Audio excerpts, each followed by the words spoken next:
used to using copper plumbing, which requires soldering. Okay, so it's a little more time consuming for me because I'm not a professional, obviously, but it's also harder to learn. Okay, but I learned the hard one first.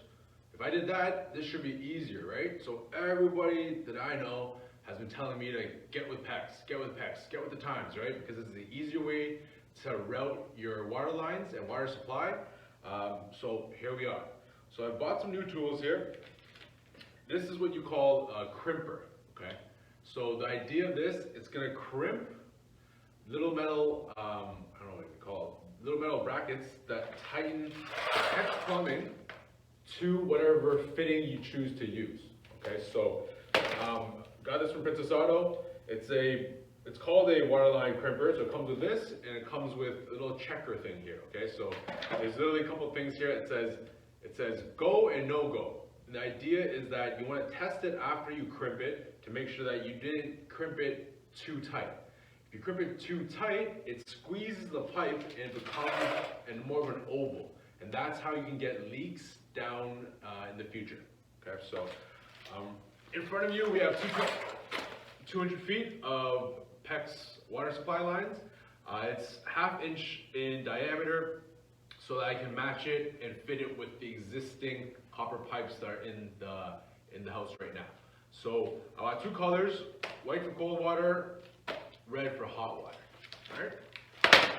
Aside from the crimper, we also have the cutter, and we also have something called a crimp ring remover. All right.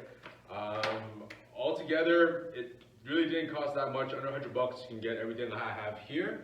With the tools, I'm sure they'll last quite a while since I'm not using them every day. But, and I don't see how this could even break. So we're gonna try to do this. I've never done this before. And you'll see how I'm gonna fail doing it. And then you'll also see how I'm gonna try and make it right. Some of the supplies that you're gonna need when you're dealing with Pex would be the fittings, such as these. When you're connecting copper piping to Pex plumbing, there's something you can use called a shark bite. And shark bites are awesome because they're reusable. You just literally stick it in and it doesn't leak. When you want to remove it, there's a little orange removal tool. Cram it in, you yank it back out, okay? I bought these different types of fittings to replace them, okay? But this is gonna require some sort of soldering. So I'm gonna have to solder this fitting directly to the existing copper pipes. So it's 1/2 inch copper pipes, so I bought the correct fitting that will fit that. So it's gonna cap on, and then what I'm gonna do is I'm gonna use this fitting point now to connect to the new Pex plumbing, all right? Another reason why I chose to do this is because this is a lot cheaper than it would be to get shark bites. Shark bite prices can add up. Because I'm doing so many connection points to the existing copper piping, I figured I might as well go for this, and I like soldering anyways, it's kind of fun for me. So I'm gonna solder this to the existing copper pipe, and then what's gonna happen is I'm gonna connect the new Pex piping to this fitting. Right? This here is what you call a crimp ring. I think that's what it's called. This is what you call a Pex steel crimp ring. So you can see it there. And the idea is that you're gonna slide this on to the piping. You're gonna slide the fitting on, just like that. And then you're gonna crimp it tight with the crimping tool. Okay, well, you can't even see it. So the idea is to slide these on. So the idea is to slide the crimp ring in first, slide the fitting through, and then you're gonna crimp it together with the crimping tool, all right? There's another feature, or there's another tool I bought to remove the crimp ring in case you make any mistakes, because I know I'm gonna make a bunch of them. And then I'm gonna be able to reuse it if I need to. Okay. Aside from these, the last thing we need is something to hold the Pex plumbing into place.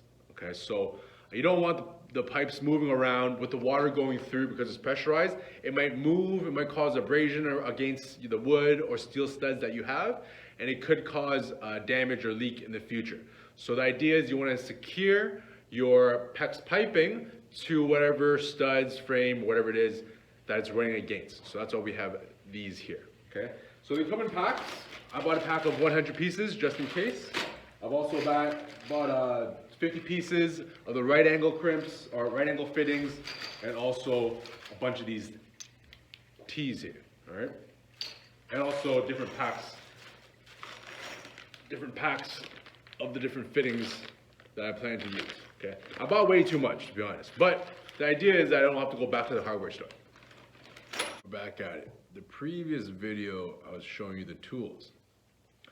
Turns out those tools aren't even for this type of clamp. So there's two types of clamps. There's the ring clamps, and there are pinch clamps. Pinch clamps look like this. Okay? So pinch clamps have a pinch here, and they pinch together to tighten. Whereas ring clamps, the tool wraps all the way around and tightens it overall, okay? So clearly, I didn't do my research before purchasing my tools and before purchasing the actual clamps.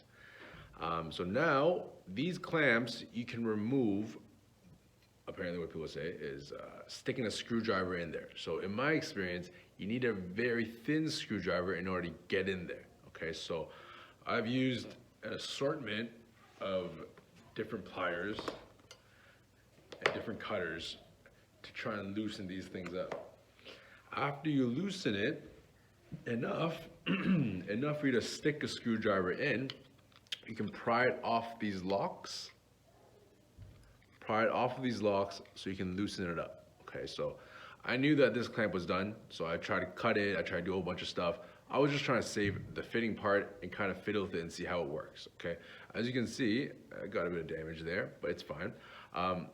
Now that you've gotten it off, I'm gonna have a next video about which tool I actually get, and I'll buy the proper one this time. But so now that it's off, I can use pliers and another screwdriver to pry this ring off, and once this comes off, I'll be able to reuse the fitting.